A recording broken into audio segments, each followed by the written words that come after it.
Good morning, everybody. How you doing on this Tuesday, September 2nd day? I hope you're doing well. I hope you had a wonderful Labor Day, got your rest you did, the rest that you needed.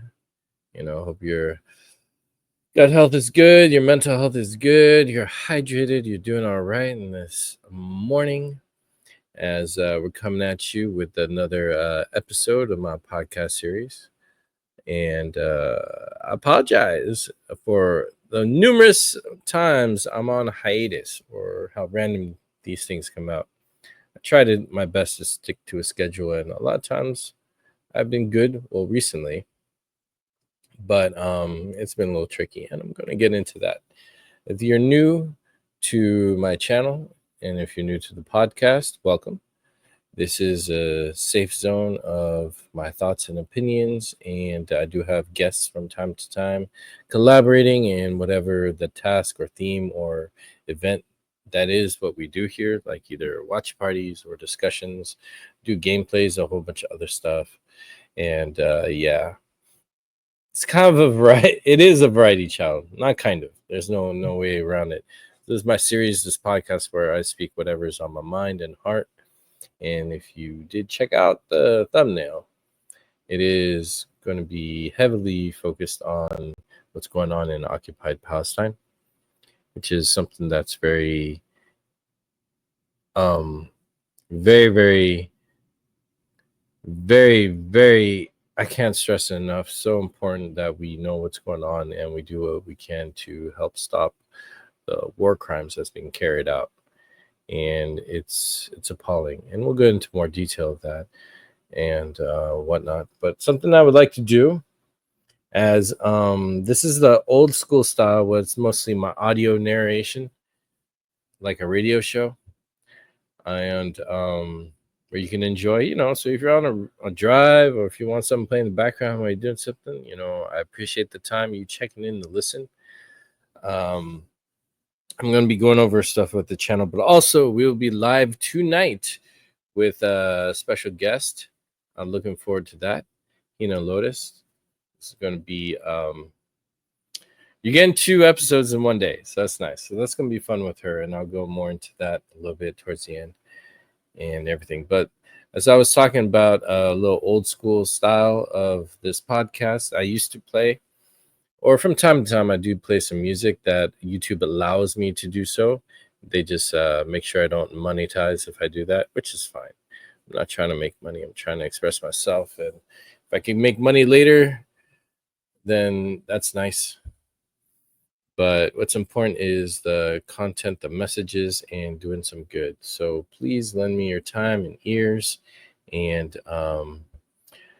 to set the mood going forward, here's a little piece of music by Amel Matlotti. Hopefully I said that right. Song is Nací en Palestina. It is sung in Espanol and Arabic.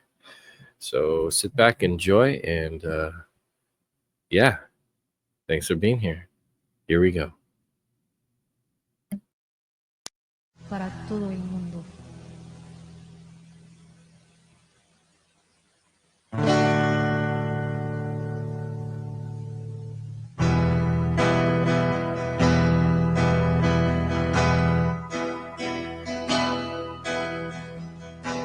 No tengo lugar,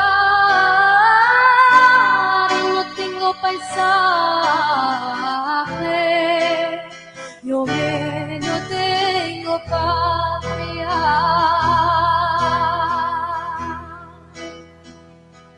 Con mi dedo hecho el fuego, con mi corazón te canto las ruedas de mi corazón lloran. Nací en Palestina, nací en Palestina. No tengo lugar,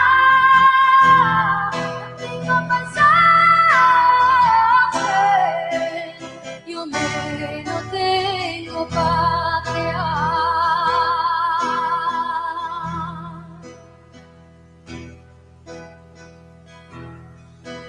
Dime qué زمان وما عنديش بلاد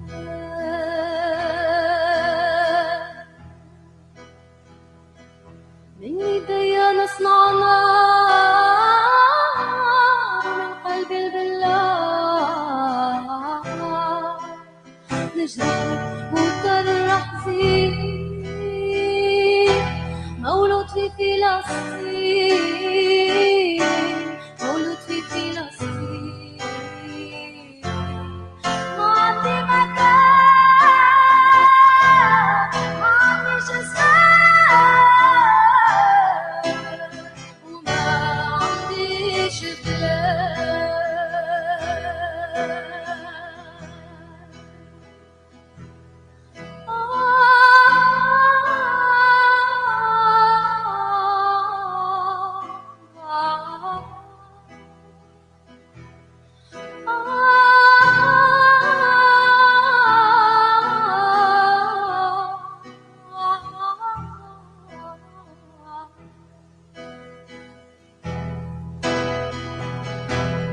No tengo lugar y no tengo paisaje, lo ve, no tengo patria, donde derrocho el fuego y con mi corazón te canto, las cuerdas de mi corazón lloran. مولود في فلسطين مولود في فلسطين ما عندي مكان ما عنديش اسماء وما عنديش بلاد تاريخي عمره ما pero mi historia se puede olvidar.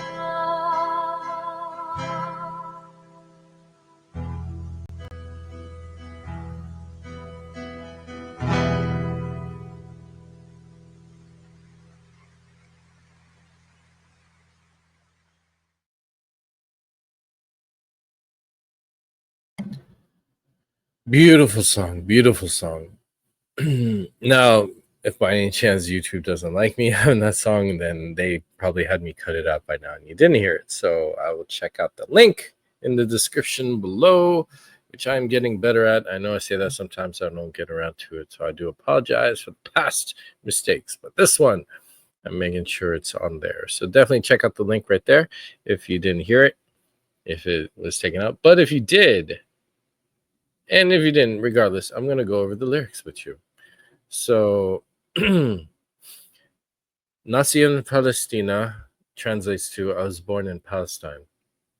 Song starts in Espanol, which translates to I have no place and I have no country, nor do I have a homeland. With my fingers I create fire, and I sing to you with my heart. My heartstrings cry. I was born in Palestine. I was born in Palestine. I have no place and I have no country, nor do I have a homeland.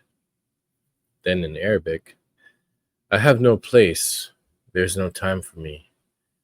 I have no homeland. I make flames with my hands and crystals with my heart. I play a wounded tune for you, born in Palestine. Born in Palestine. I have no place. There's no time for me. And I have no homeland. Born in Palestine. Born in Palestine. My history will never be erased. And in Espanol, my history can't be forsaken. Such a very beautiful song, and the voice, the power around it. Just so powerful. Like you could feel it, I hope. In one of the comments, someone shared a quote. I don't know who it's from, but the quote says, if you can feel pain, you are alive. If you can feel the pain of others, You are human. So true. That's beautiful. So a little bit of Amel. Um, According to Wikipedia, I'm not familiar with this artist, but I did hear that song a few times in the last 2 years. So I want to revisit it, and it made me feel a lot, especially with everything going on. She's born 1982. Oh, she's the same age as my sister. Known professionally as Amel, she's a Tunisian American singer, songwriter, musician, arranger, and producer. She rose to fame with her protest song Kamti Hora, which translates to My Word is Free, which became an anthem for the Tunisian Revolution and the Arab Spring. Her first studio album, also titled Kamti Hora, was released worldwide in 2012 to critical acclaim. She combined Arabic roots with Western influence. Her second album, Ensign, was released in 2017, blending electronica with classical music. So, definitely an artist to check out. I like the heart and passion in every word, every sound had like it almost sounded like those uh very deeply moving scores to spaghetti western or a really good drama western. Now that I think of it, a lot of things that we're facing in life is like a western film, which I want to share with y'all why I'm always on hiatus. I would like to have a regular schedule. I'd like to commit more time to innovative content creation from my end of what I'd like to do. Now, there's a lot of things I see what other YouTube content creators do to be that are successful and doing well, and I'm happy for them, of course. It would be nice to have that success, to be creative and express yourself and making a living doing so. Honestly, that's all I ever wanted to do. Becoming rich or famous, those things don't really tempt me. Those things aren't really any kind of priority. I think they just, if they're there, they're there. If not, oh well. I think the fact that people can make a living doing what they love, I think that's true happiness.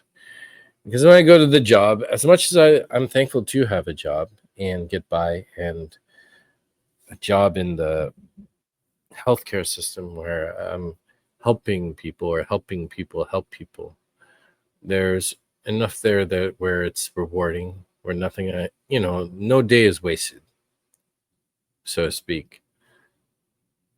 And everyone's job that helps people, like even truck drivers or janitors. I used to be a janitor, or any kind of service that helps other people, is one to pride yourself with honor that you're doing something. You're contributing to other people to go about their day with ease, or receiving what's necessary, to get by. That's very important.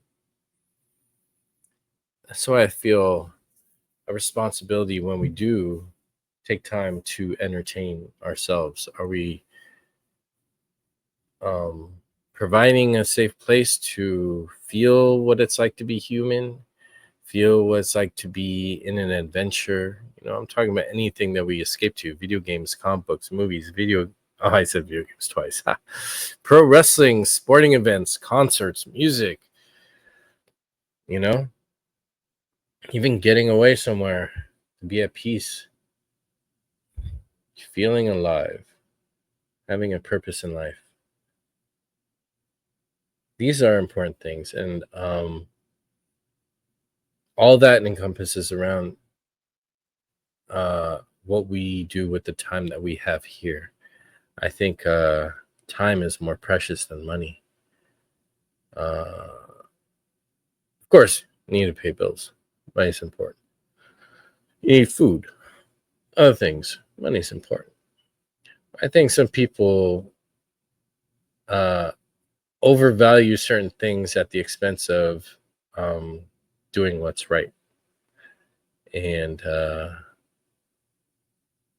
sometimes you have to put aside what you want to do what you need to do to get by, to go to that job. Like one of my sisters, she's a brilliant, brilliant writer, yet to be published. This is a crime. This is a sin. She's so brilliant. She's so phenomenal.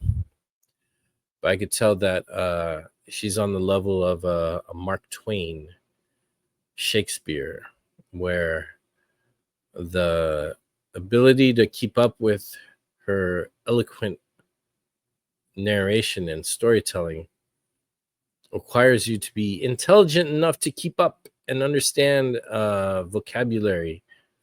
It's not a simple comic book type of screenplay, so to speak. It's a very phenomenal work, but it's a hard sell, which is weird to me. It should be like easy, but hey, there's a demand for saying things and whatever. So I think about these of what other artists go through, and those who are successful and those who are still trying and those who are up and coming, because that's where I'm at. I am an artist. I'm priding myself and working hard in the field I love the most, of where my art is all funneled into, which is filmmaking. So I've revealed in parts in other interviews on other people's platforms, and even on my own here. I am working on I'm in post production for my series. I wanted it to be a film, but in order to use and to have union actors, because a lot of the actors I really want to work with that I've met on other projects, on other sets in the past that I've been a part of, uh, I have to accommodate their time with how the film is going to be. So the film had to be a web series. Web series counts as new media. New media, you can use union and non-union actors. So let's say if my film was going to be using a lot of union actors, I'd have to go through the process of going under, certain guidelines and such. Then non-union has another different, more less guidelines, but they're still there, of course, with professionalism and conduct, definitely. As far as rates, things are not as protected. So in order to use both, I have to have my film be chopped up into little parts, like a series, and a web series, and that's fine. But to me, it's still a film. In fact, the music videos I've shot probably 2. Now, a lot of the things I've done haven't seen the light of day. They're usually for resume purposes, or I'm talking about the stuff that I've made, the stuff I've been a part of. Uh, you've probably seen some of them, or maybe not. A few commercials, some straight to cable, so to speak, straight to DVD type of stuff. But anyways, that is taking a lot of my time, as it should. That's my main focus. But the struggle is that is not paying the bills. I'm not making a living doing it. So I do have to go to work. I do have to put my work on the side, my passion, my film project on the side. It's been 8 years I've been working on it. I'm not using AI or anything, It's all traditionally made, shot with performers, actors. I wrote the script, I'm producing it, I choreographed it, I'm doing the Foley, the sound effects for it. I'm doing a lot for it, Even music too. I have a composer, but I'm doing some of the music and providing performance of some of the instruments, the ones I know that I want in it. So my days off are committed to working on that. I'm bringing this up because for a long time I was heavily part of Release the Snyder Cut, a movement, and whatever happened post of it with Restore Snyderverse and other movements and groups and fandoms that are trying to get more director's cuts of other films out, and other ways to get the Snyderverse back and such. That's all going nice and well. There's plenty of people doing that. There's plenty of fire going on for that, because that was also grassroots, and the director definitely utilized that. Zack Snyder, I really feel like he saw what was going on in the ruckus, and he had a goal to get his film out. So everyone helped each other, really. Fans of his work want to see more of his work. He wants his work to be seen. You know, it's a good momentum going on there. Everyone's on the same page for a while. So not too long ago, I got into a little discussion with some of the fans, and it was over like details of what's canon to his work and what's not, with the time he left. Now, a lot of people assume a lot of films are part of his timeline and storyline after he was gone. I don't see how that's possible, because the beautiful thing about what DC, Warner Brothers, and Zack Snyder were doing was everything was going to be told under one world, one umbrella. So the term sandbox, just like sandbox video games like GTA or even Sleeping Dogs, any game that has a big world like Red Dead Redemption, right? Um, the Arkham Knight game. I haven't played the other ones, but they have this huge world built, and there's certain rules within the world, but you're free to play around and explore different areas, and that'll unlock and show and experience a different part of the story that's within that world. That's the true meaning of sandbox. But when the director left, he was overseeing everything. They reset the sandbox. So when he tells other directors, hey, you can do whatever you want in this sandbox, the sandbox has its own established rules and how the world is made. That's respecting narrative. And two directors did very well, and he was also working on it. He did shoot a scene for Suicide Squad where Flash was taking out Captain Boomerang, and he did work around with physically on set and the story for Wonder Woman. So he had his hands creatively working with people while letting them do their thing within the world. So when he was gone, everyone was doing other stuff with whatever ember and nod to whatever he did, but never really honored the full story that he was going to go in. And I bring that up because I was in a debate of consistencies and inconsistencies. They brought up something with Martian Manhunter of that it was retconned that he was Martian Manhunter when he was human before, but that was actually a reveal. There's a difference with a reveal and a retcon.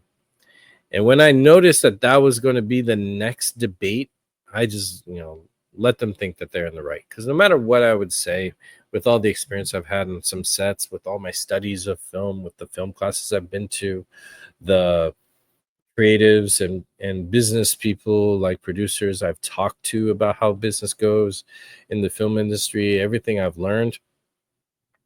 And here I am having the most strangest, trivial, petty debate over a tiny misconception from a fan, a viewer, about consistencies and the level of disrespect that they are promoting against artistic integrity was baffling me. And the fact that I was in that conversation and know nothing was budging. They were just stuck on their ways and ignored anything of my creative input. Was very annoying at one point. And I had to stop and go, wait a second. Not everybody's going to see eye to eye creatively in arts and such. So let them be. Remember who you are, bro. This is me talking to myself, right? And it's like, I'm a storyteller. I'm a filmmaker. So when I do the talking for the story, I'm actually, in a way, failing. I should let my story do the talking. And if anyone has questions of what is to be revealed later or the meaning behind stuff, sure, I will tell them. But for the most part, the story should do the talking for the storyteller. And one of my good friends, he's not a Zack Snyder fan at all. He introduced me to Magic the Gathering, which is amazing. I'm having a great time with that. He said something very profound to me once. It was towards the end of the Snyder Cut being released. I think it was around announcement time. And he said, bro, all the passion you're doing for helping another director get his vision out and his film out, you should do that for your own. And it kind of dawned on me. Do I have, or do I suffer from a certain amount of self-love that I'm lacking in? Because if I could bang the drum for another director's work to be respected and put out there, I should put that energy into my own. So this debate I had with this individual dawned on me that, it's a master of a martial art, that'll be me, talking to someone who watches a lot of martial arts performances and competitive competitions, but never takes part in the martial art itself. And I'm letting that criticism take up my time with my knowledge of how the art goes, being a practitioner and mastering it. And I realized, you know what? Maybe it's time I graduate. Maybe it's time I only share stuff about, but only on my channel. I don't need to talk to anybody about other filmmakers and what they do. I don't need to beat the drum. I don't need to bang the drum and sound the trumpets and parade someone else's work so strong and hard when I got to do my own, And I've had this revelation again and again, but I think this time it's very specific because, so when I was talking, I felt my intelligence drop. It's like I shouldn't have to point out what people would know, but then there are people who are uneducated, and that's what also we bring up to this whole thing with occupied Palestine and the Holocaust going on, the genocide, the ethnic cleansing. This is something where there's a big difference with an audience perceiving a story that was presented to them, a work of fiction that has some human elements of merit, of course, as much fiction should have, be it drama, romance, action, adventure, historic, comedy even. There should be some sense of some kind of moral or lesson, even if it's like very serious or satirical. There should be something of merit to take away from. If not, then it was just, wasting your time in ways. But matters where there is no real opinion is right and wrong, good, bad, um physically hurting someone is wrong. Now, what makes it right? Well, you do have to defend yourself if attacked, and that's a complexity of things that we look at. And thankfully we have some faiths that, really spelled out for people whose hearts are a little bit in the wrong place. But one thing is for sure, actually many things are for sure, which is, like we're all going to die at some point. But crimes against humanity, there is no opinion there. It is wrong all the way through. And I should save my energy for those conversations, because if someone has an opposing view of Superman than from mine, let them have it. Like, that's going to hurt nobody. It's not going to really do anything. If anything, it's going to just stop their thinking process of, um, however, their stubborn or ignorant look on things will spill into other places. That's the only thing I could see of that being damaging. But other than that, who cares if someone understands Superman the way you do or not? And for me, we should be caring about other human beings more than fictional ones. So then the second thing dawned on me of that debate, which has dawned a few times before in the past with other things, is the fact that people can go to such lengths of fictional characters, which is a testament of the power and the respect and the profound performance and messages that those fictional characters carry and resonate with people, to have an epiphany of what's right and wrong or how to make sense of what's going on in their lives, is great. However, why is it so easy to do it in fiction, but in real life, it's a no-no? Now, I do understand not every content creator is going to be an activist. I know that people like to stick to what they focus on. That's the recipe of success. But I do feel that if people can talk about horrible shootings, horrible earthquakes, horrible floodings, horrible crime, a missing person, and then go out of their way to mention the gravity of that extreme circumstance, and to have ideas of where to help, either charities or how to spread the word or how to look for someone who's lost and all that, that means people have also ability to do that for every single thing that's concerning, that is affecting human lives. Because if we're talking about these superheroes in such depth, how come we cannot do the simplest heroic thing for one another, which is to be there for one another, to love your neighbor, to do some good, to try and help someone when they're down, you know? That's why I feel like this superhero craze is not about the meaning of being good against the obstacles of evil, but more so it's to get pleasure from your favorite hero, like your favorite team being awesome on the screen for however many minutes. It's more of a sexual pleasuring fantasy than something thought provoking or um, emotionally healing in some areas.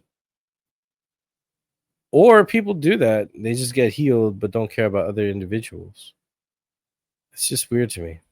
Very weird.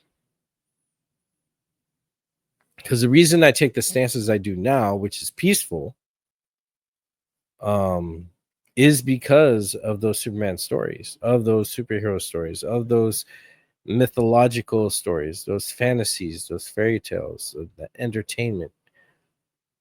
There's always this establishment of good and evil. What's right? What's wrong with the world? What do you have to do about it? What do you have to do to be courageous, to help someone, to save someone? And every day I see a new crime that the illegal occupation carries out onto the Palestinian people. horrors to children, and it keeps on going on. And my message to this government that seems more obsessed with protecting the rep of a foreign government than doing what's right is just like I can't. I'm shocked. My message for everybody right here, that people deserve freedom, equal rights in their homeland.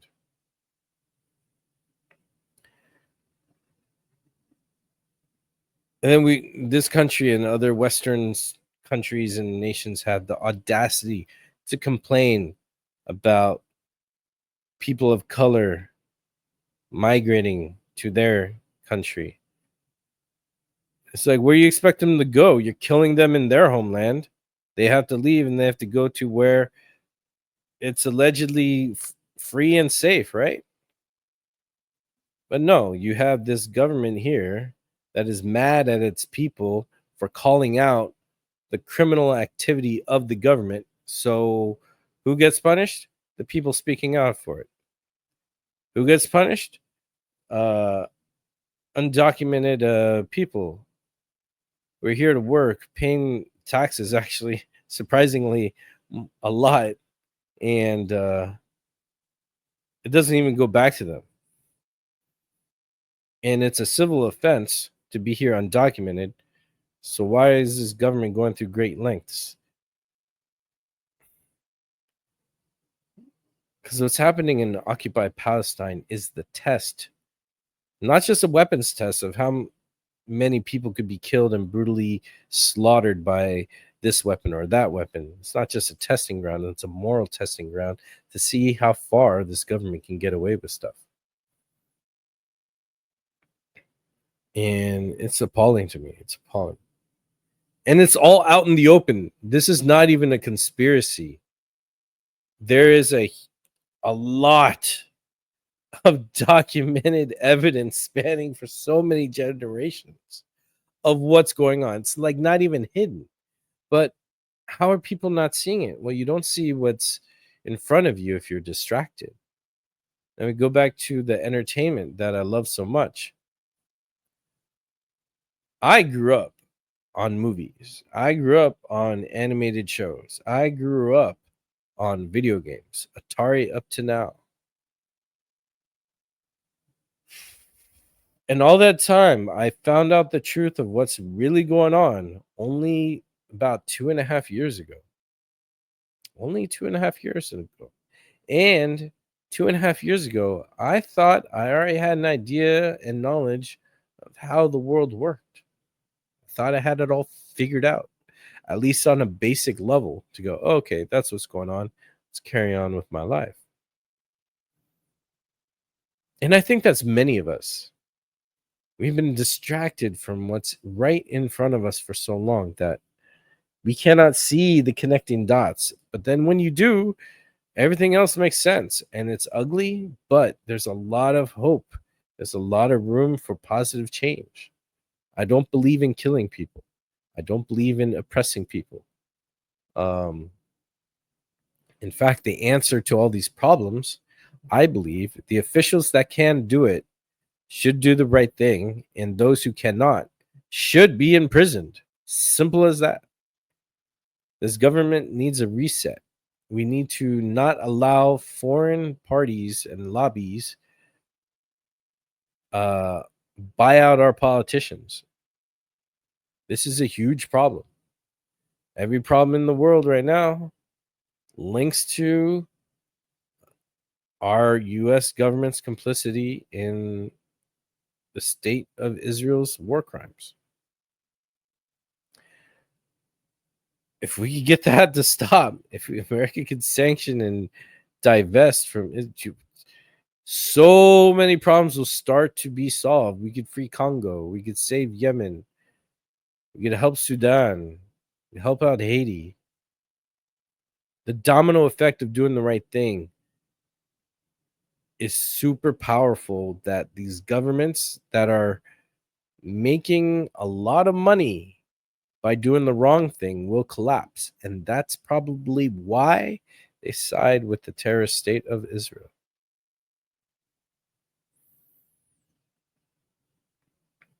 So let's backtrack. I am working hard to finish my film web series. Like I said, everything's a film to me that I do. If it's not, then it's not worth it. But I need to step back to focus on that. Doing this channel is important because this is my voice. This is part of filmmaking. It's that communication, letting you know what's going on. Because you're like, I really like this film.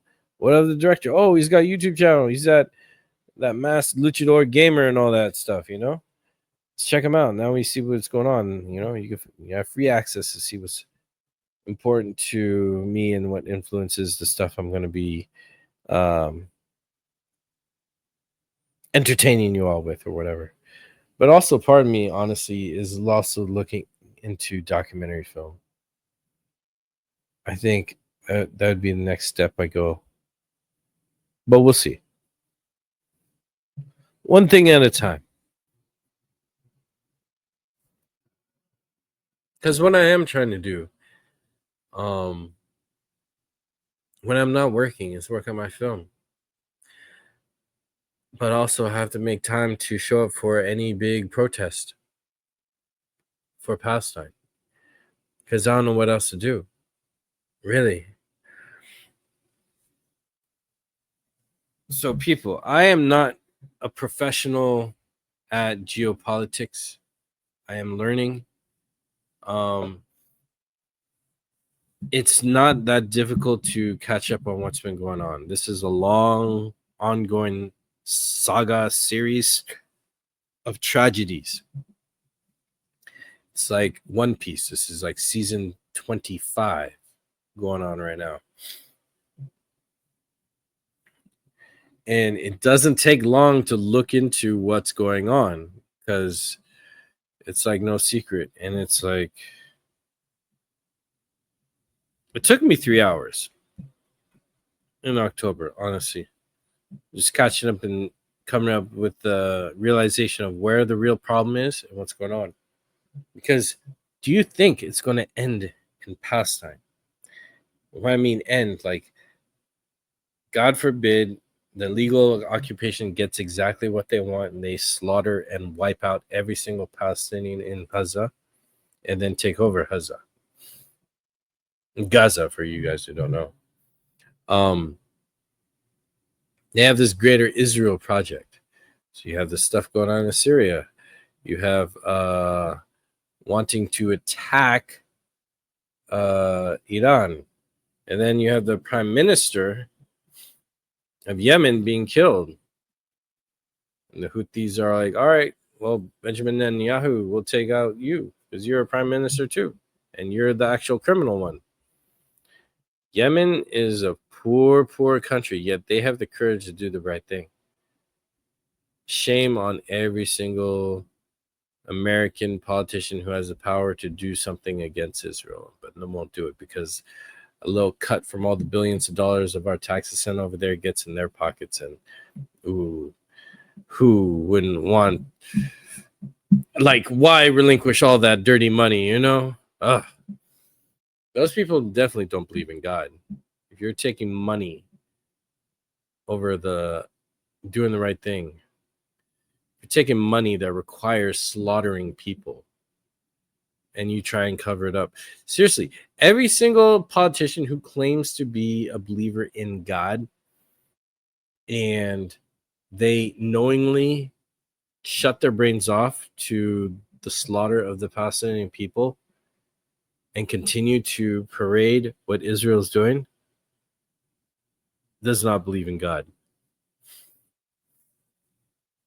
You cannot be comfortable with the slaughter of people. It's ridiculous.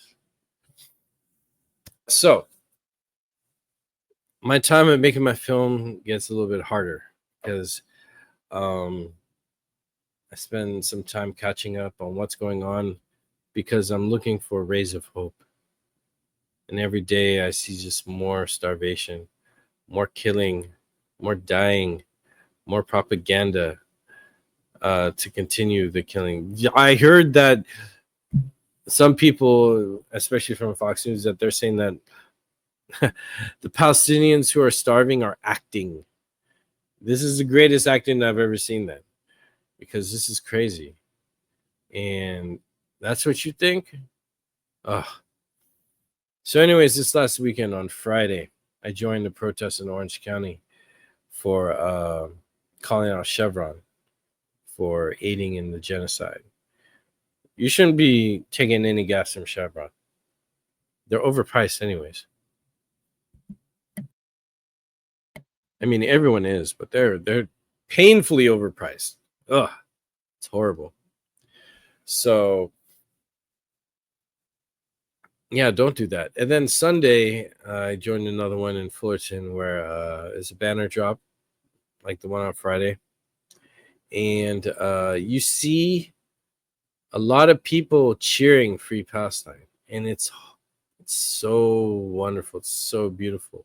Now, I do see a lot of people giving us a thumbs down or shouting Israel and giving us the middle finger. They happen to always be white people. So everyone standing up for Free Palestine is people from all walks of life, all faiths, all ethnicities. Yet there is a strong concentrated with, some other people of color too that support terrorist state of Israel. But it is mostly these white supremacists who support Israel. And if you know what we know and still give us the middle finger, that you're a failure of humanity, my friend, if that's you giving us the middle finger. You cannot possibly know the full story and take the stance that you're doing, the side of Israel. If you do know the whole story and you side with Israel, then you're flat out disgusting piece of excrement. There's no other way to put it. Because you have to be okay with the slaughter of people and children.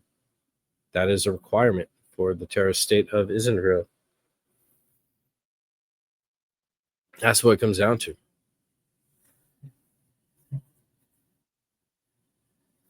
So, also on Sunday, the biggest flotilla set of ships of people and influencers and people who've been voices for what's been going on are trying to deliver as much food that they can pack and aid for the people in Gaza. And these flotillas always go out, always get captured by Israel, and people are captured, and depending on your look, they'll beat you up too if they want. But of course, they'll do some propaganda videos where they're handing you your own food to you, like they're doing you a favor. And then once the camera's off, they, whatever. Ugh. So everyone is like, oh, if you love Gaza so much, why don't you go over there? So then people that do go over there get captured and aren't allowed into there. Why? Because Israel isn't allowing any food or aid in.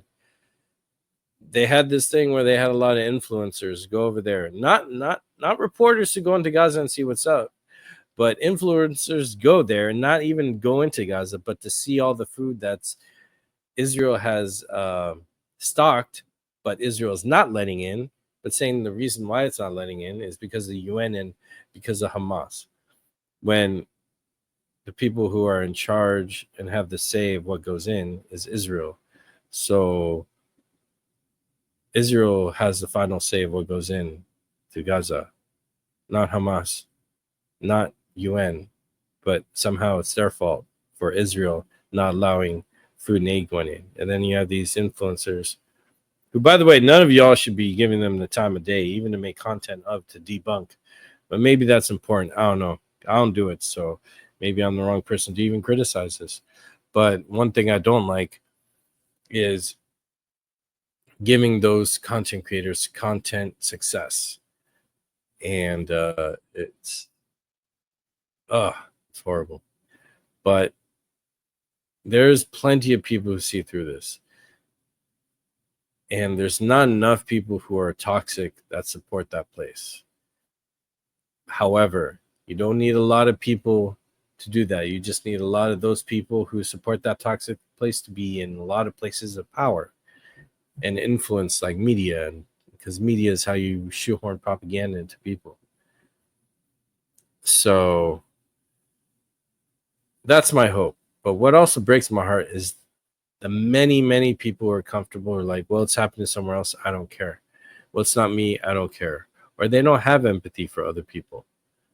And they don't clearly are comfortable with the fact that whatever goes on there affects us, but they don't care. They're okay with that somehow too, right? I don't get it. So this recent flotilla has a lot of ships. Let me get the numbers for you. So check this out. The Samud Aid Flotilla is the largest in modern history. 50 boats, 44 nations for one cause, to help Palestine. That is absolutely beautiful. You know, there's a lot of horrible stuff going on. There's a shooting, took the lives of innocents.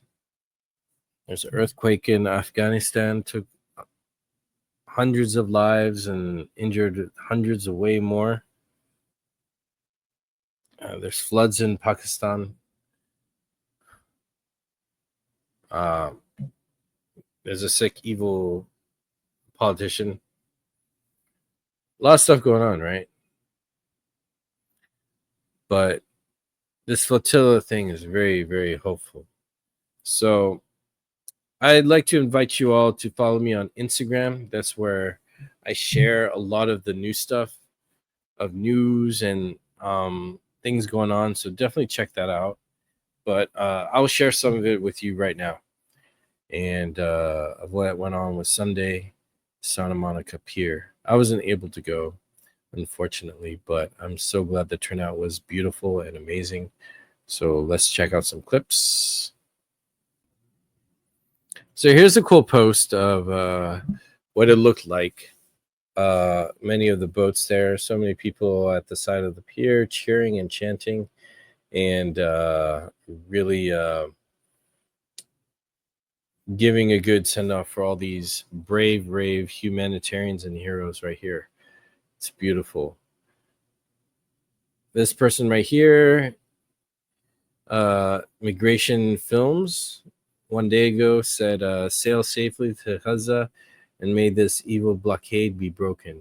You are on the cutting edge of all we can do, and you have our support, eyes, and prayers.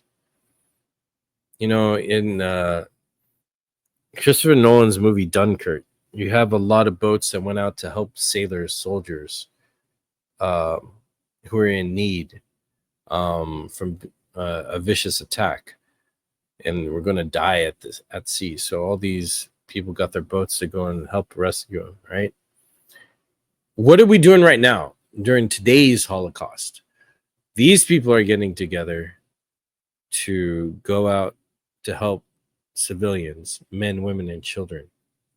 That is a beautiful thing. And unfortunately, people like Pierce Morgan, I saw him criticize another individual. His name escapes me. I follow him. Oh, God forgive me. Saying that these are a waste of time, pointless, and they don't get the thing. They don't accomplish anything. Racist, disgusting Pierce Morgan said that, right? So the other person was highlighting, well, that's the point. The point is to get the message across that someone has to do something. It's not the fact that they can't. I mean, it's a tragedy that they are not allowed to give food and aid because in Israel doesn't allow it. Again, Israel is proving that they're the problem again and again and again. Israel is the problem, right? So people like Pierce Morgan saying that it's pointless want it to be pointless. They want people to not be able to do anything. They don't want people to feel empowered to try and go out there and help save children and innocent people. But he fails in the fact that people are trying, people are willing to peacefully help. Like, how is that a bad thing? How are the people trying to help in the wrong? The governments that can help but won't, they're in the wrong, mine included. Gaza, Gaza, no estás sola. Gaza, Gaza, no estás sola. Gaza, Gaza, no estás sola. Gaza, Gaza, no estás sola. Gaza, Gaza, no estás sola. Gaza, Gaza, no estás sola. Gaza, Gaza, no estás sola. Gaza, Gaza, no estás sola. Gaza, Gaza, no estás sola.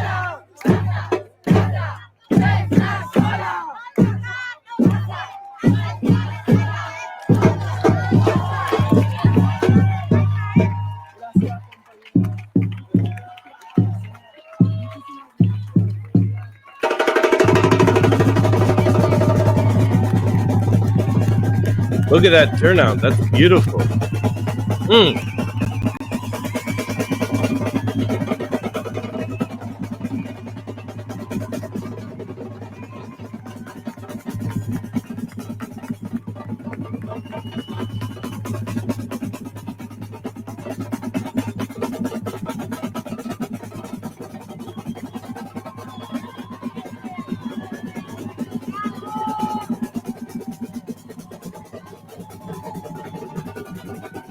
See that there are origami paper boats.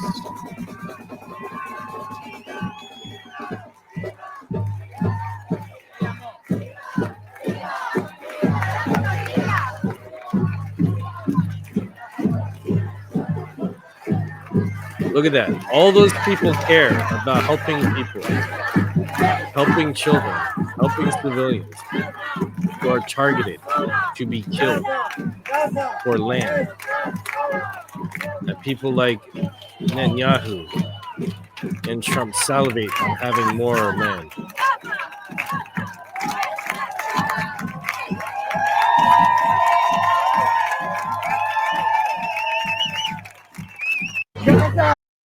Now, this next post is from Greg Stoker, who is a wonderful voice of what's really going on. He's an ex-military, and he has his own podcast called Colonial Outcasts.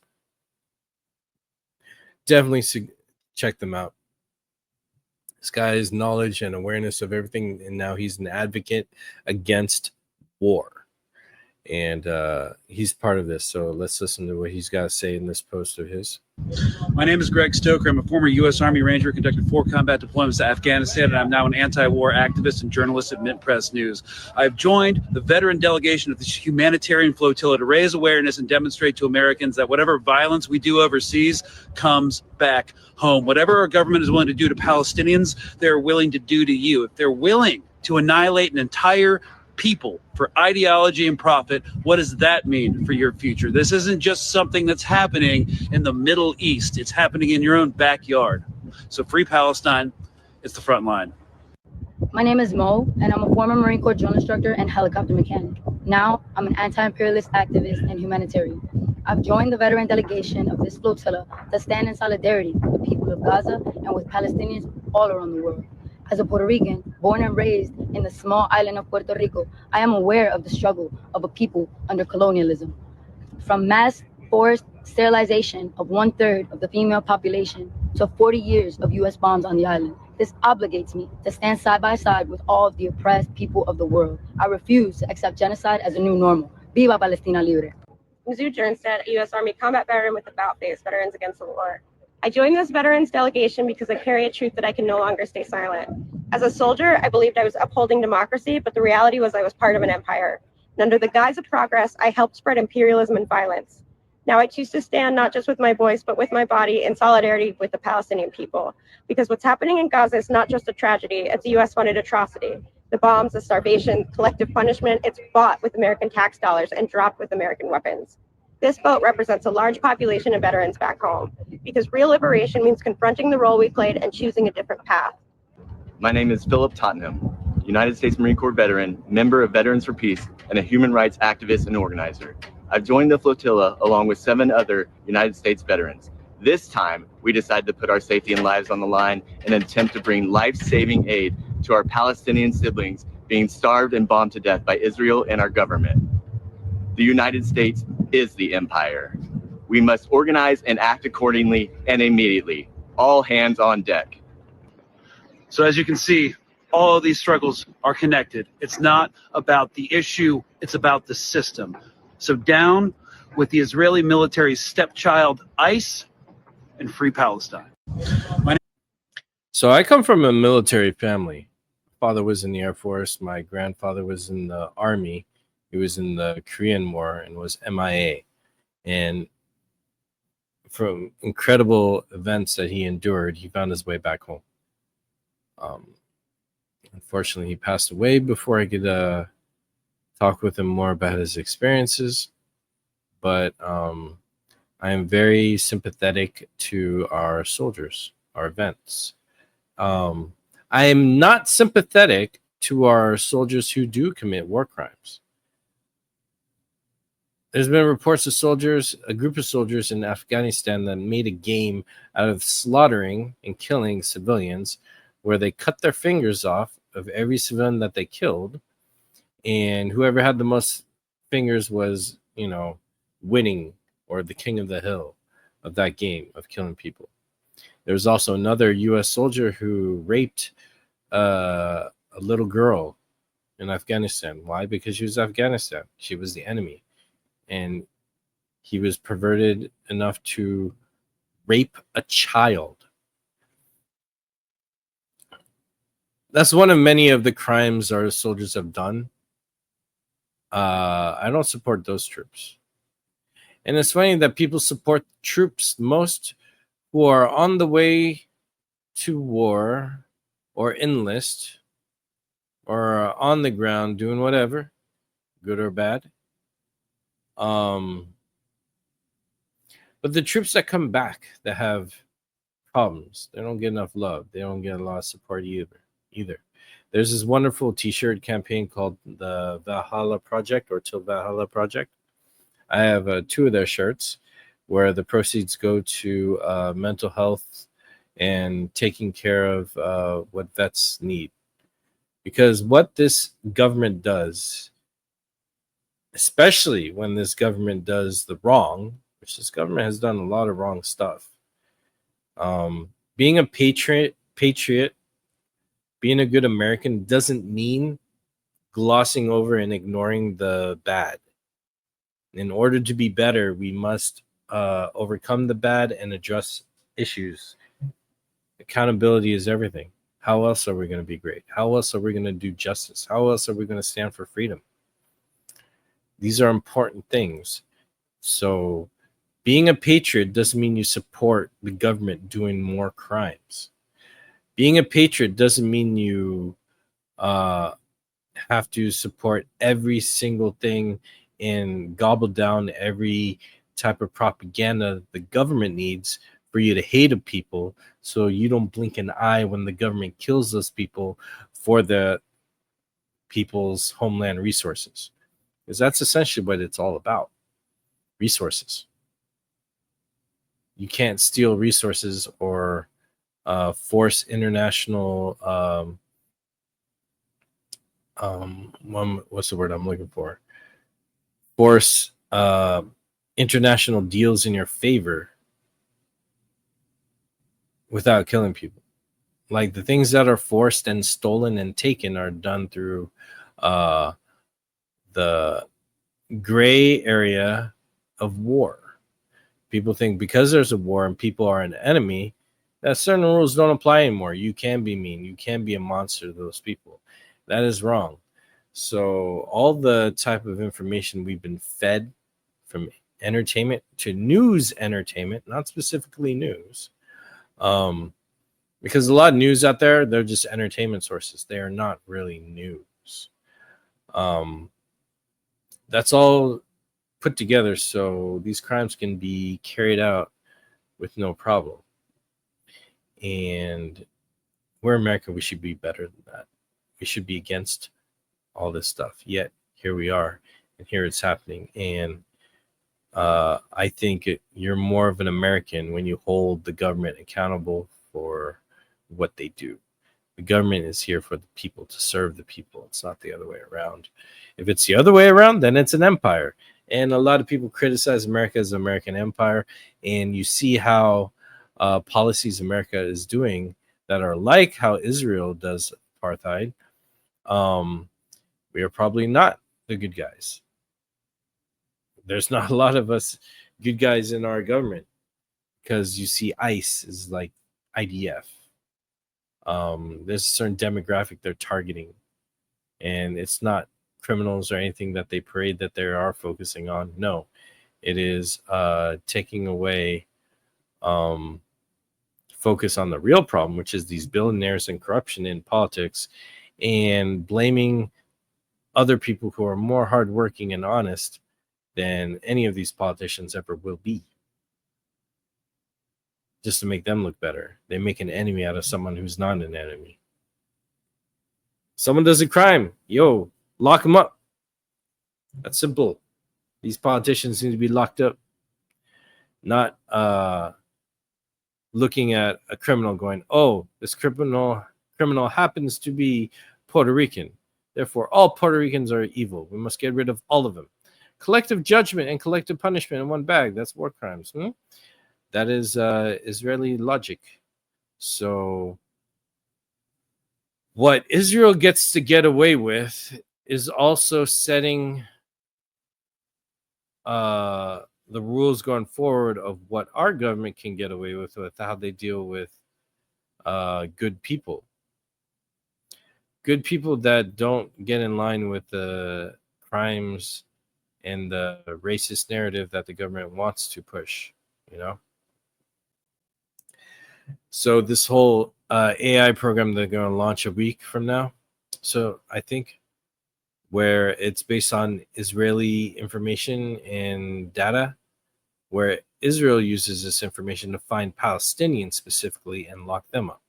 So it's not entirely like accurate, like a Minority Report. If you saw that movie with Tom Cruise where they predicted people's intents to do murder and arrested them before the murder or crime would take place, that's kind of what they were entertaining of doing over here. So that's just crazy, and I'll tap into that later. It's just, if there's a cancer in the body, you want to solve the cancer. You don't focus on other things. You want to get rid of that, so then the problem's gone, right? So that's the terrorist state of Israel right now. And the flotilla was amazing. Let's check out more of that.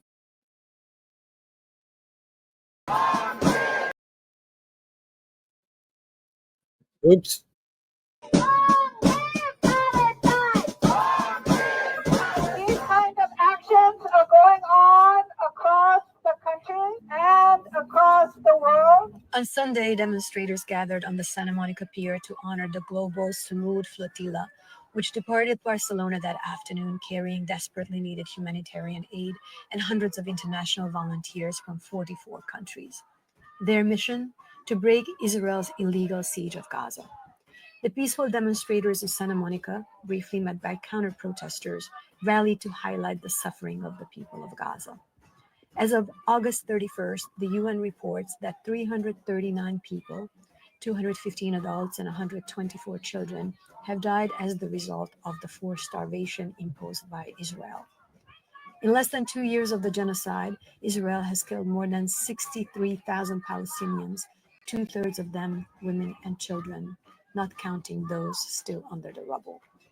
The flotilla, the largest in history with over 50 ships, will be joined by additional vessels in Tunisia and is expected to reach Gaza in mid-September.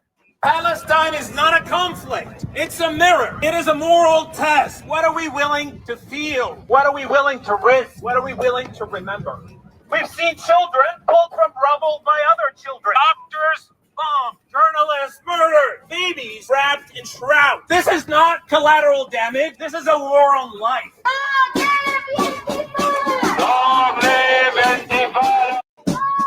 come from a country that suffered 800 years of injustice at the hands of British occupying forces. Our history and the Palestinian histories are embedded with each other. And I'll give you an example of that. Up to the independence of Ireland, there was a group called the Black and Tans. Look them up. They're an interesting group of people, and as well as the auxiliaries. And they were a paramilitary outfit whose purpose it was to terrorise Irish people. They burnt down the second major city in Ireland. They shot civilians on the streets. And when Ireland got independence, the British lifted that entire group of beasts, these men, lifted them and put them in Palestine. And they used the same methods that they used in Ireland on the Palestinians. So if any of your viewers wonder why a little island on the edge of Europe, which westwise next stop is New York, and are wondering why our sympathies are with the Palestinians, I've just explained why. I bumped into another Irish captain who's never done this sort of thing before, and he pulled me aside because I'm Irish, and he went, "Liam, this is really weird. This is a guy in his mid-50s. He said, I've never experienced a group of people like this. There's a decency of them, a goodness, and they're putting themselves in danger for the benefit of others. And isn't that what human beings are supposed to do?" And people are getting pissed off with nothing being done and excuses being made and equal air time given to people who are the perpetrators of what's now recognized as a genocide, and leaders who won't even use the word, when there is a unanimous from genocide experts, Holocaust scholars, that this is a genocide, and they still won't use the word. And I'm disgusted about that too. This is why I'm here. I come from a country that suffered 800 years of injustice.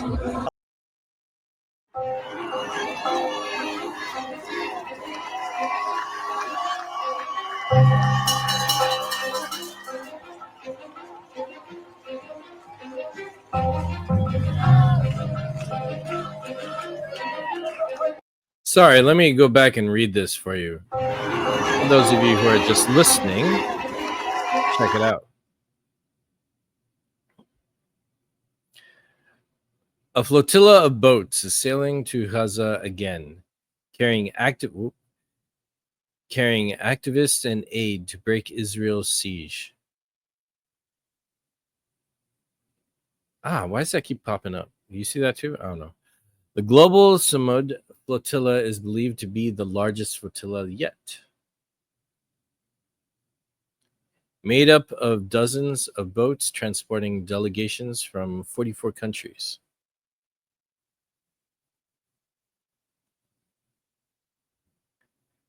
Previous attempts to deliver aid by ship to Gaza has been blocked by Israel. This latest mission comes after the UN declared famine in Gaza last month.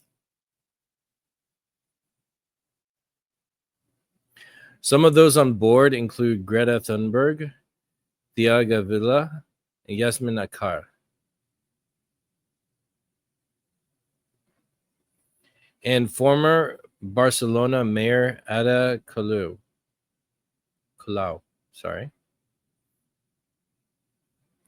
Oh, we got brother speaking. Let's hear what he's got to say. Try to do this journey so far. We are mobilizing more boats than all of this combined. And almost 1,000 people mobilized in 17 years to try to break this siege. This mission brings more people than all of these other missions combined. Not because we are special or anything, but because the situation is so critical that it demands a huge mobilization. The world answered to our call and the call of the Palestinian people.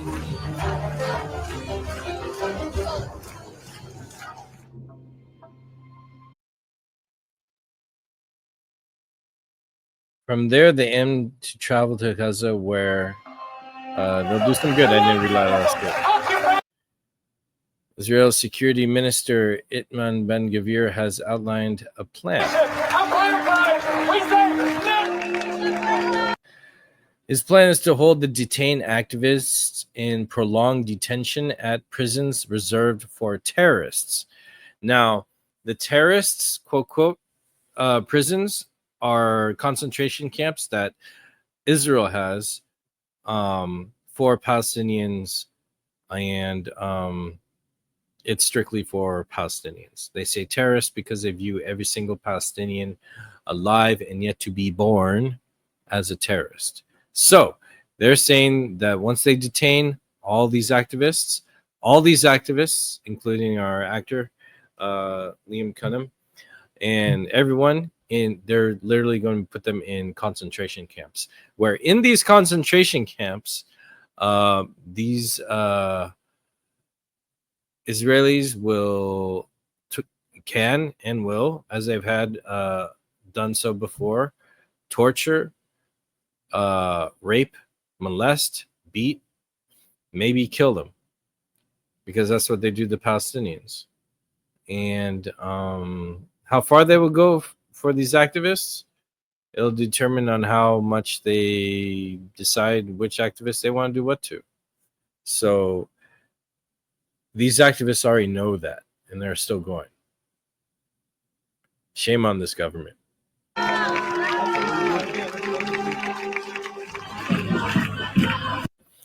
To impose a clear message that supporting, quote, quote, supporting terrorism will not be tolerated.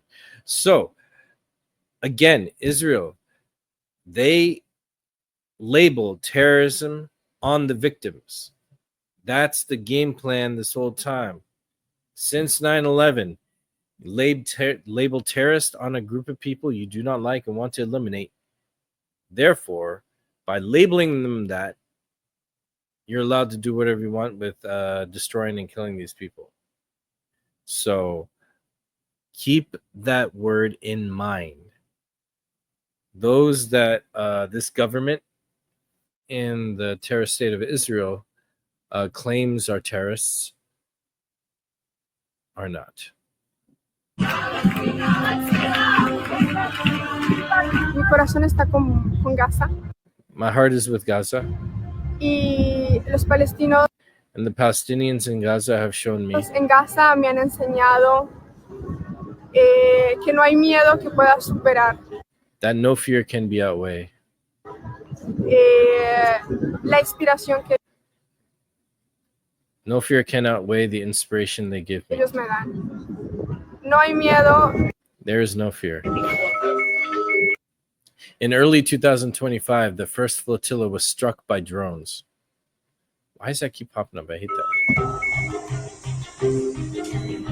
Oh my God. A few months later, 2 ships were intercepted by Israeli forces.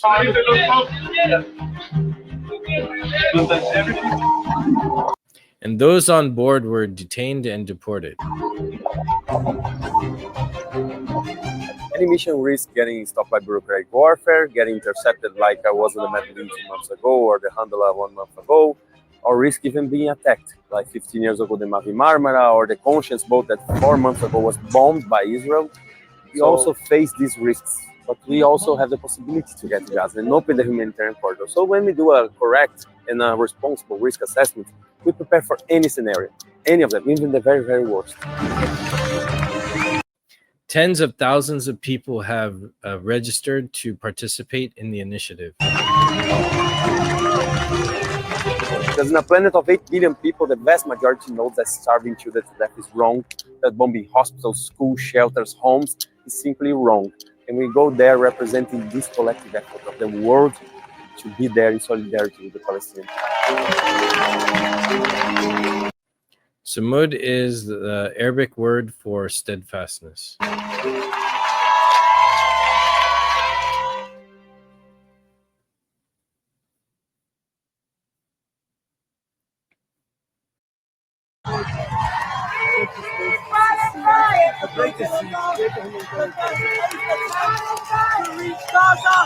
Five have been successful. Israel know we're coming. From 44 countries, people.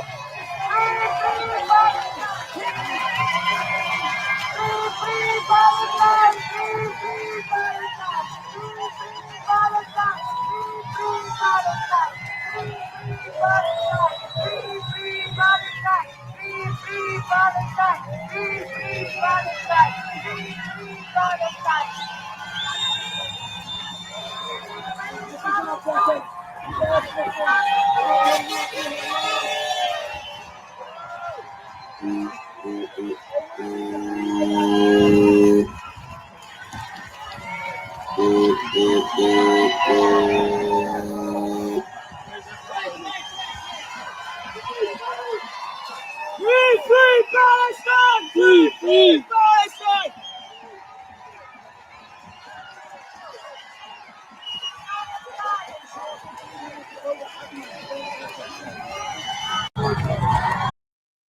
So I'm gonna be ending this and with some final thoughts, and also let you know what's coming up on the channel. But I don't really report on stuff. I'm not a journalist. I'm just saying and highlighting what's really, really important going on right now. And no one for Free Palestine supports terrorists. No one does. And supporting Israel is actually supporting terrorists. The terrorists are in power, and that's the state of Israel. Now, the question of does Israel have a right to exist? That question has multiple meanings. One of the meanings under it is the need for it to exist requires how they force it to be made, which is through slaughter and killing people and land grabs after displacing people and slaughtering them if you can't displace them. So when people ask you, does Israel have a right to exist? They're asking you if you agree with the level of measures taken to establish that state and continue the illegal occupation. Occupation is supposed to be temporary, where the occupiers are responsible for the livelihood and safety of those they occupy. I thought France was it? I didn't know France was guilty of such genocides as well. And it's crazy. But that's another podcast. But yeah, so those who are occupied have a right to defend themselves using violence. So what we have been seeing is the people who have a right to defend themselves with violence by ill occupation that's illegal and ongoing way too long, those people defending themselves are labeled the terrorists and the problem, when the actual problem is the occupiers. So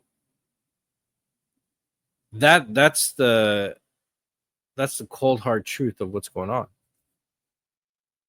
And well, that's one of the cold hard truths going on. So us people for Free Palestine is literally to stop killing people. Like, I have no stake in siding with either. I'm an American. And it's my duty as an American to use my free speech for truth, justice, and freedom. And if that's a standard of America, what it's supposed to be for, and we're supposed to be the peacekeepers, or peacekeeping is very like, that's like a violent word actually. But if we're protectors of justice or enforcers of justice, but our actions do not show that, and who we ally ourselves is opposite of that, that's the problem. So as Americans, if we pride ourselves on doing what's right, we should actually commit to what's doing. We should commit to doing what's right. That's what we should do. Yet here we are. And where it's more about egos and making money, no matter how many innocent people are slaughtered. It is absolutely disgusting. And if this hasn't reached your heart, your mind, your understanding of what's right and wrong, then all the stuff you like, Star Wars, comic books, your faith, you have failed it all. You have failed it all. All the songs, all the books about overcoming evil and impossible odds, you are a fraud. You don't believe in any of that because in real life you don't practice it. It's a rude awakening. I was one of those too. I was guilty of that for so many years and I didn't know it. So I'm not trying to insult you or put you down. I'm trying to help you to do the right thing. I want you to sincerely look into everything. I've given you so many breadcrumbs of where the truth is, and I will continue to help. I can only do so much, but it's not that difficult.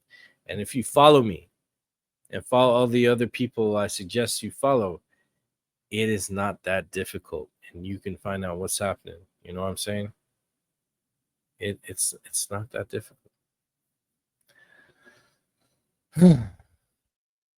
So I'll play some more clips from stuff I share on Instagram, and I hope they resonate with something in your heart. Do what's right. Then I'll bid adieu.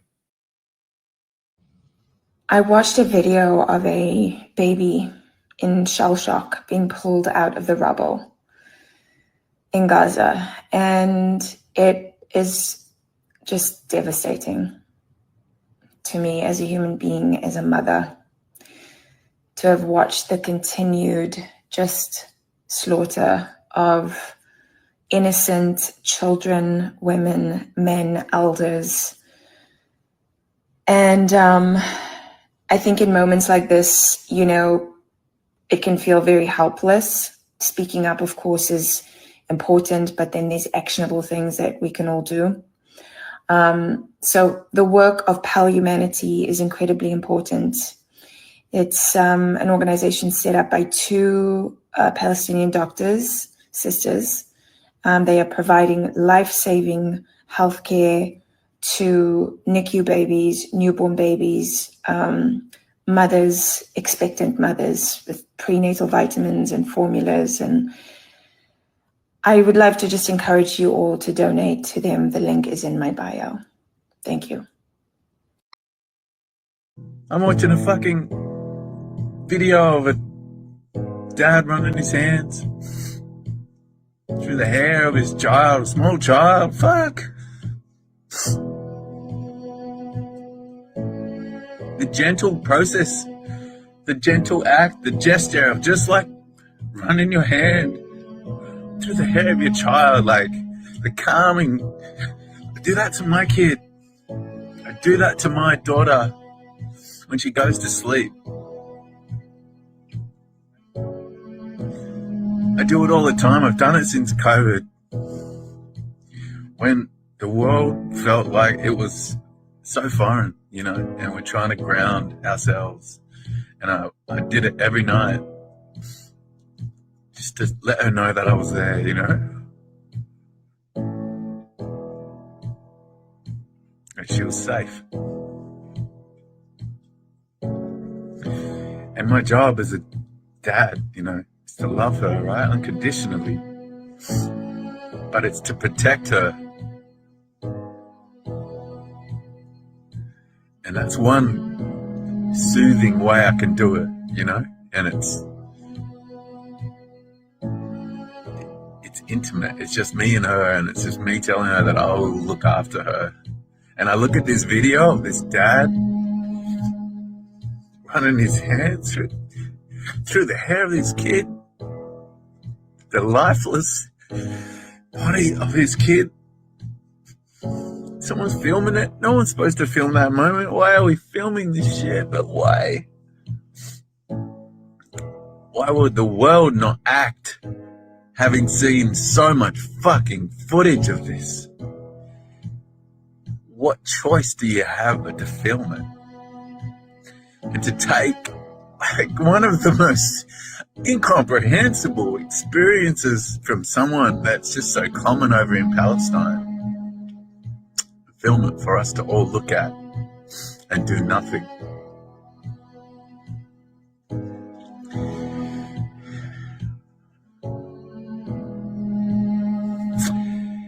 It's fucked.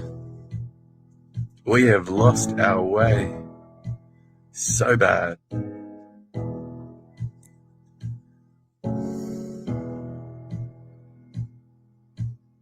I'm watching a fucking... Nobody wants to hear about that. No. How can we get more people to see Palestinians as human beings? I've been so impacted by the footage from Gaza, I can't put it into words. I made a sign. I forgot how hard it is to carry. Most of the reactions were positive. I just thought he was holding a daggone sign selling free watermelon. What's up? All right. Thank you. You need to be a little more informed. You're in the wrong place for that. Nobody wants to hear about that. No. The hate in this lady's voice hurt me a lot. If you're watching Gaza, you understand why. I think people refuse to look for many different reasons. We can't assume that everyone is like this lady. Oh, there's a wave. Thank you. Most people who saw my sign didn't say anything. What's going on in their minds? What's happening makes me so livid. And at the same time, it's a tendency as humans that when someone comes at us very aggressively, we get more defensive. We hold tighter to our position. And that's not the reaction I want to create in people that are kind of on the fence about Israel. So the question in my mind is, how can we convey the pain and the urgency in a way that invites people to be part of the solution? I am interested in that now that this guy. Thank you, man. I don't know the answer to that, I'm asking. But to all the children, women, men, Jiddo, Teta, in Palestine, I love you. I'm so sorry. I'm not doing enough, but I will keep trying. All right, that guy broke me just now. Maybe it's this late hour I'm recording this, but I'm more sensitive. But as someone, as you can see in the picture on this this video here, with me on the left holding the Palestinian sign, not the sign, the flag, which is actually curved to where the triangle is still formed. Now that I look at it, it's actually beautiful. But yeah, when I hold that flag and my friends have their signs, shout out to OC Banner Drop, by the way. I see people going by in their cars, and the ones who are silent, the ones I wonder, do they know? Do they care? Do they care to know? Because I feel one of the other dangers is those who are silent, those who enable by not doing anything. If there's someone being beaten publicly, being attacked, there are those who would shockingly support the attacker, and then those who would stop the attack to protect the victim. But those who are silent, even if they feel for the victim, by being silent and not doing anything, does that protect the victim? Or does that support the attacker? Silence and non-activity doesn't stop the crime or attacker. It just witnesses it as it happens. So silence is definitely violence, and I don't have an answer of why people don't care about other human beings. I don't know what it takes to get them to do that. But as that man said, he's not going to stop trying to help, and neither am I. So if you've made it this far, I thank you so much from the bottom of my heart. And if this is all, if I'm a broken record, then thank you for knowing what's going on. If I'm a broken record and you still support the slaughter of these people, I don't know what's going on with you. That's wrong. But if you don't know what's going on, and this is your first time hearing anything of it, or you're cruising by my channel, please check it out. The topics on my channel where I cover this is pretty obvious. I make the thumbnails pretty point to what I'm talking about, or I try to, but definitely come back later tonight at 6 p.m. Pacific. I have a special guest with me, Heena Lotus. She has been on several podcasts, and I'm honored that she'll be making her way to my channel, my podcast, Kojay's Corner. So I'll see you later tonight, and we're going to talk more about this and other stuff too. It's always a delight to have a guest on, especially where we can converse and hopefully shed some light on things you may or may not know about, and nothing but good stuff going forward. So that being said, thank you so much for being here. If you like, subscribe, I'm gracious with that, but most importantly, please get the full story of what's going on. And I believe that once you know the full story, the humanity in your heart will tell you what's to do next. The humanity in your heart will guide the light of the next actions you do going forward. I believe in that, because there's good in everybody. It's just, do we choose one path or the other? And I pray and I implore and I encourage and I hope that you choose to do what's right and to protect all life, all humanity. That being said, much love. God bless. It's free Palestine all the time until it happens. And I'll see you next time. And I'll see you tonight at 6 p.m. Pacific on my channel. All right. Catch you later.